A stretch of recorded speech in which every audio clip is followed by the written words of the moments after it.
you ever noticed that as you get older, your world starts to feel a little smaller? Not in a sad way, not necessarily in a lonely way, but in a way that feels quieter, more peaceful. The big crowds don't excite you like they once did. The loud parties, the endless small talk, the constant need to keep up with everybody else. It just doesn't pull at you the way it used to. Instead, you find yourself craving something different. A slower morning with your coffee and a good book. A quiet conversation with an old friend who really knows you. The gentle laughter of family, not the roar of a packed room. And sometimes you even notice you're pulling away from people you once felt close to. You're not angry, you're not bitter, it's just different now. More and more, you find peace in your own company or in the company of just a precious few. And if you've ever wondered why, if you've ever stopped and asked yourself, what's happening to me? Am I becoming distant? Am I losing something? You are not alone. In fact, this quiet shift is something almost everyone experiences as they age. And believe it or not, it's not a sign that anything is wrong. It's actually a sign that something very right is happening inside of you. Today, we're going to explore 6 powerful psychological reasons why you naturally start avoiding people more as you age. And why that's not only completely normal, it's a healthy, beautiful part of your life's journey. When you understand what's happening deep inside your mind and heart, it changes everything. You'll stop feeling guilty. You'll stop wondering if you're losing yourself. Instead, you'll begin to see this new season for what it truly is, a time of wisdom, clarity, and emotional freedom. So stay with me, because by the end of this video, you'll have a whole new appreciation for the quiet changes happening in you, or in someone you love. And hey, if you've already noticed this happening in your own life, I want you to comment below and type, "I've noticed it." I would truly love to hear your story. And if you care about healthy aging, self-awareness, and growing wiser every day, don't forget to hit that subscribe button and join our community here at Elder Talks Daily. All right, let's dive in and talk about what's really going on. You know, one of the first and most powerful reasons we start pulling away from large groups and endless socializing as we age is something so simple and yet so deeply meaningful. It's the prioritization of meaningful relationships. Think back for a second. Really think to your younger days. Maybe your 20s, your 30s, even your 40s. Remember how your schedule used to look? Back-to-back commitments, birthday parties, weddings, reunions, work events, neighborhood gatherings. So many names, so many faces, so many conversations that honestly, half the time, you forgot the next day. At that time, it made sense. You were building connections, building networks, trying to find your place in the world. Maybe it felt exciting. Maybe it even felt necessary. But as the years pass, something inside you begins to shift. It's almost like your soul gets quieter, and it starts asking for something deeper. You begin to realize it's not about how many people you know. It's about how deeply you know the ones who truly matter. It's not about filling up your calendar with names. It's about filling up your heart with moments that feel real and conversations that actually mean something. You don't want surface-level chatter anymore. You crave connection, the kind where you can sit with someone in silence and still feel understood, where you don't have to explain yourself, because they already know. And you know what? There's real science behind why this happens. It's called socio-emotional selectivity theory, a fancy term, but the idea is simple. As we age and as we start to sense that our time is precious, that our days are not endless, we naturally begin to prioritize relationships that are emotionally fulfilling. We choose quality over quantity, depth over noise, truth over appearances. It's not because you're giving up on people. It's not because you're bitter or unfriendly. And it's definitely not because you're becoming antisocial, even though, sadly, that's what some people might assume. No, you're not closing yourself off. You're just becoming more selective, more intentional. You're finally honoring your emotional needs the way you always deserve to. And that's something to be proud of, not something to apologize for. If you find that the idea of spending time with just one or two close friends sounds more appealing than being surrounded by a crowd of acquaintances, that's not something wrong with you. That's your heart telling you what it needs now. It's wisdom speaking, so my advice? Cherish it. Focus your precious energy on the people who lift you up, who bring you comfort, who make you feel heard, who accept you exactly as you are. It's not about having hundreds of friends. It's about having those few souls who truly see you and love you just the same. And speaking of your energy, how you spend it and how it changes with age, that leads us to another major reason you might be pulling back from others. Let's talk about that next. Now, let's talk about something a little less obvious, but just as powerful. The second big reason the circle shrinks over time is because of reduced social energy. You might have noticed it yourself. Maybe there was a time when you could go from a full day at work straight to dinner with friends, then a late night gathering afterward, laughing, talking, staying up way past bedtime, and still feel fine the next morning. Maybe it wasn't even a question. You had that boundless energy, that endless social battery. But these days, it's different, isn't it?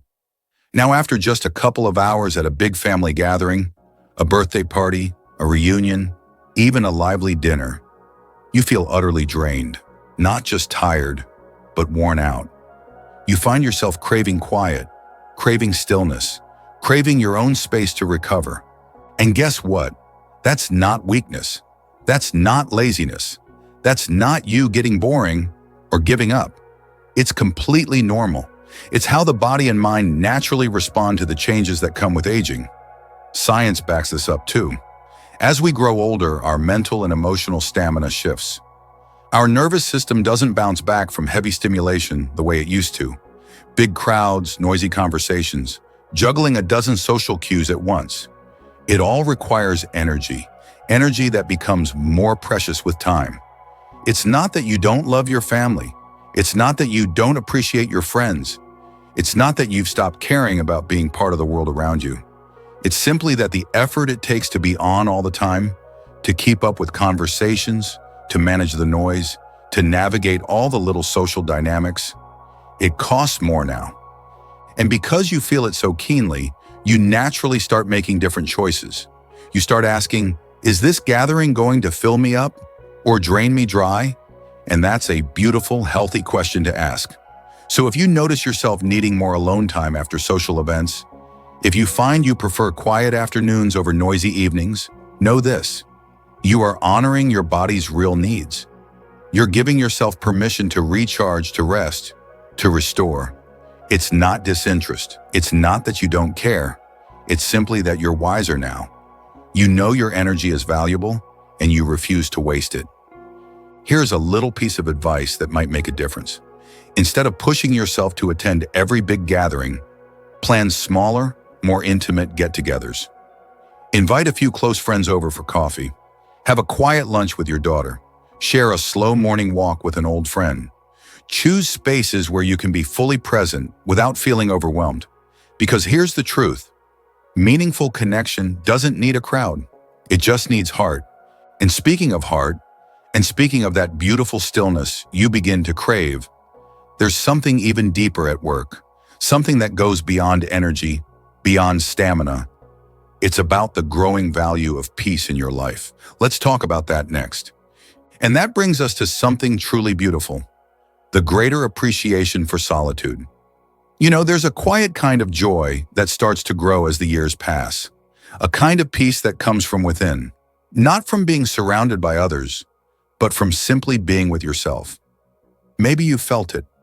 An afternoon spent alone, with a book, a cozy blanket, maybe a cup of tea, suddenly feels more fulfilling than an entire evening packed with conversations and laughter. It's not that you don't enjoy people's company anymore. It's not that you don't value those special moments with loved ones. It's just that you've found something deeper. You've found the ability to be at home with yourself. There's a beautiful shift that happens inside. When you're young, the world is noisy. There's a constant pull to go out, to be seen, to keep up, to not miss out. But as you grow older, that noise quiets. And what rises in its place is contentment. Science actually shows us why this happens. Researchers have found that as we age, our emotional regulation improves. We become better at managing our feelings, better at finding calm, better at appreciating small, simple moments. We don't need constant stimulation or approval from others to feel good anymore. Instead, self-reflection, personal hobbies, even just the stillness of a quiet afternoon, become rich sources of happiness. But here's where the misunderstanding often creeps in. Some people, even well-meaning ones, might look at an older person enjoying their solitude and assume they must be lonely. They might say, "Oh, you should get out more," or "Don't you want more friends?" But there's an important difference between solitude and loneliness. Loneliness is the ache for connection that's missing. Solitude is the peace of being complete in your own company. Loneliness hurts. Solitude heals. When you choose solitude, when you embrace it, you're not withdrawing from life. You're stepping deeper into it. You're allowing yourself space to breathe, space to think, space to create, space to simply be. So if you find yourself these days preferring mornings in the garden, afternoons in your favorite chair, quiet evenings spent painting, journaling, walking, know that this too is healthy. It's your soul reaching out for what it needs, and you're wise enough now to listen. My little piece of advice for you here: embrace that time. Let solitude be your friend, not your fear. Pick up that hobby you've always loved. Take time to write your thoughts, even if it's just for you. Let your mind wander without judgment. Reflect on the roads you've traveled, the lessons you've learned, the dreams you still hold quietly in your heart. Because in those quiet spaces, you're not just passing time. You're growing, you're healing, you're becoming more fully yourself. And here's something even more powerful. As you seek out peace and stillness, you also become incredibly good at spotting something else.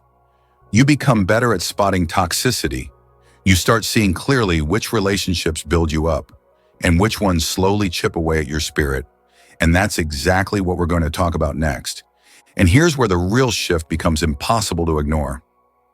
Lower tolerance for drama and negativity. Maybe you've noticed it in yourself lately. You find yourself quietly walking away from arguments that, years ago, you might have jumped into. You hear gossip bubbling up at a gathering, and instead of leaning in with curiosity, you feel an urge to step back, to distance yourself from the noise. It's not that you don't care. It's not that you aren't invested in the people around you. It's that you've realized, deep in your bones, that not every battle is worth fighting. Not every opinion needs your energy. Not every invitation to drama deserves a RSVP. You're no longer interested in wasting your precious time, your precious peace, on things that leave you feeling drained or bitter. And there's a very good reason for this. It's not just a personal preference. It's actually hardwired into how the brain evolves over time. Neuroscientific research tells us that, as we age, our brains begin to prioritize emotional well-being much more heavily than in our younger years. Older adults show stronger responses to positive stimuli and a reduced emotional reactivity to negative situations. In other words, your brain is naturally guiding you to seek calm, to seek joy, to avoid unnecessary conflict. You're not too sensitive. You're not out of touch. You're wise. You've lived enough life to understand that negativity, drama, petty arguments, they're thieves. They steal your time. They steal your joy. They steal your energy that could be spent on far more beautiful things: laughter, creativity, learning, love. But of course, not everyone sees it that way. Sometimes people around you might misinterpret this change. They might say, "You've gotten too soft," or "You can't take a joke anymore," or "You're just sensitive now." But hear me when I say this. Choosing peace over chaos is not weakness. It's strength. The kind of strength that's been earned through decades of living, loving, hurting, healing, and growing. And if you need a little advice here, a little encouragement, let it be this: set your boundaries. Set them with kindness, yes. Set them with gentleness, always. But set them firmly. It's okay to say no to toxic conversations. It's okay to excuse yourself from rooms where the energy feels heavy. It's okay to step back from relationships that drain you more than they fill you. You don't owe anyone your peace.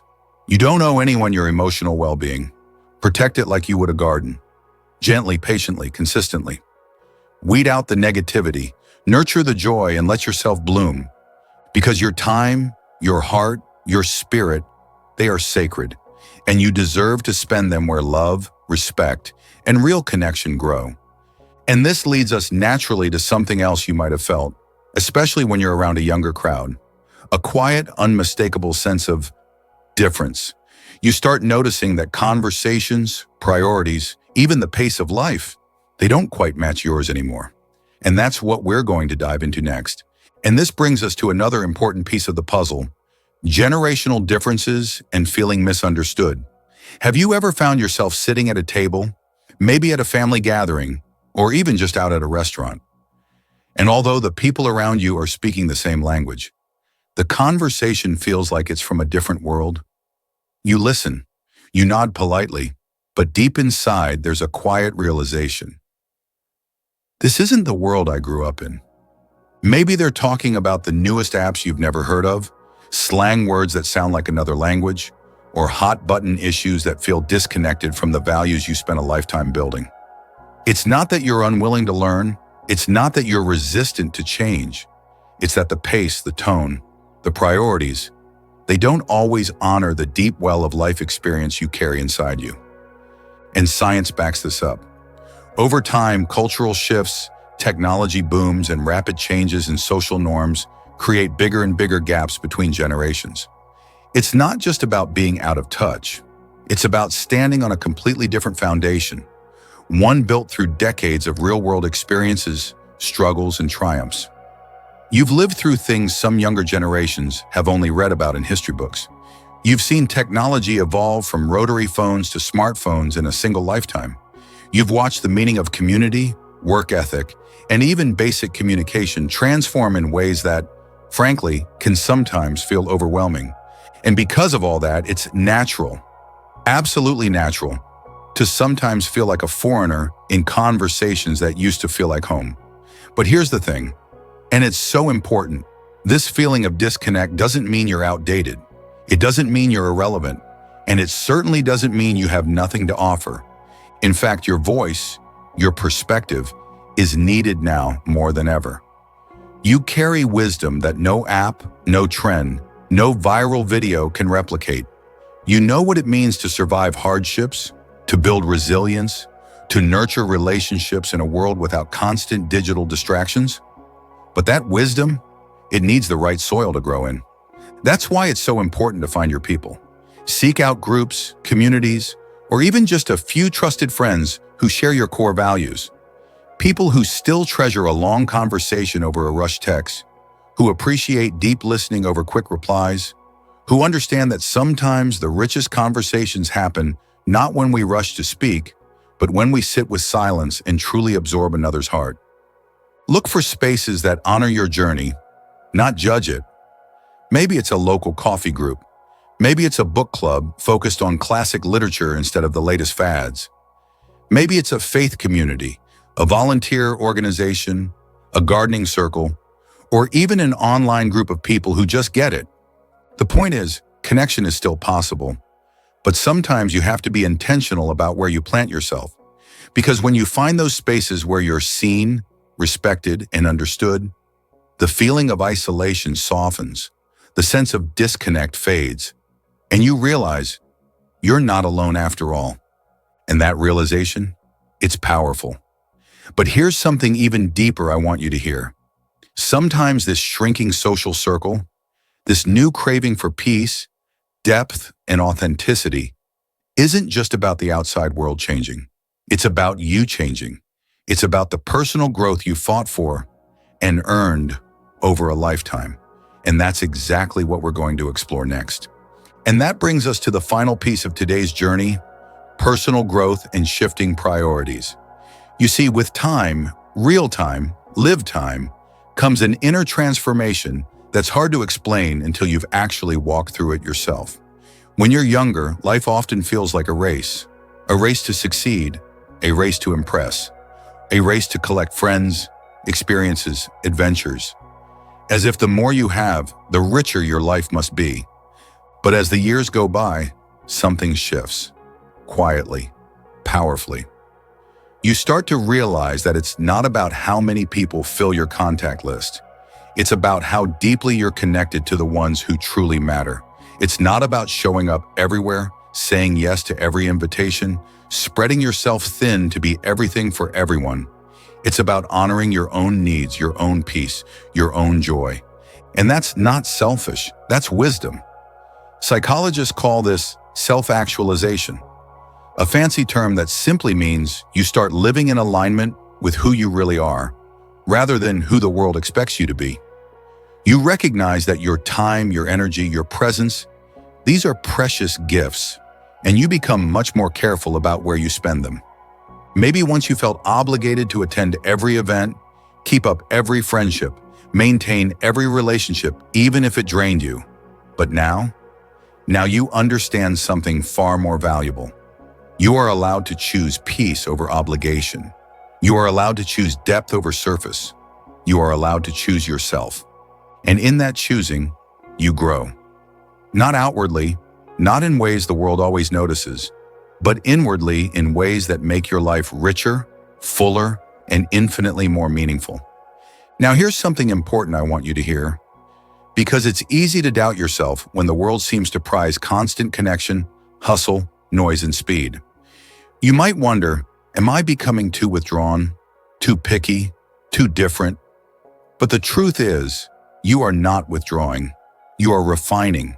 You are not losing your capacity for connection. You're elevating it. You are learning to nourish yourself from the inside out instead of relying on endless external stimulation.